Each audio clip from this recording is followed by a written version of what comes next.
पाहत आहात PL Marathi news.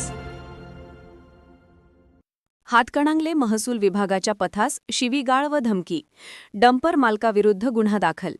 शिये फाटा येथे अवैध वाळू वाहतूक रोखण्यासाठी गेलेल्या महसूल विभागाच्या पथावर अरेरावी करत त्यांना शिवीगाळ व धमकी दिल्याची घटना शनिवारी सकाळी घडली।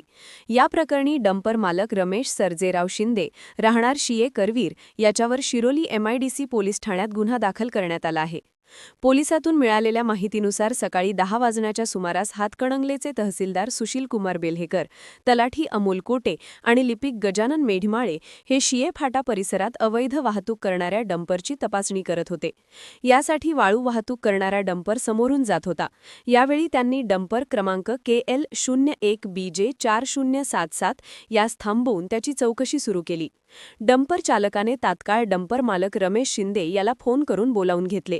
घटनास्थळी आलेल्या रमेश शिंदे याने तुम्ही आमचा डंपर का अडवला, कसा काय चेक करता, असे म्हणून तहसीलदार बेल्हेकर व तलाठी कोटे यांना उद्धट भाषेत बोलून शिवीगाळ करत त्यांच्या अंगावर धावून जाण्याचा प्रयत्न केला, तर शासकीय कामात अडथळा निर्माण करत त्यांना बघून घेऊ अशी धमकीही दिली।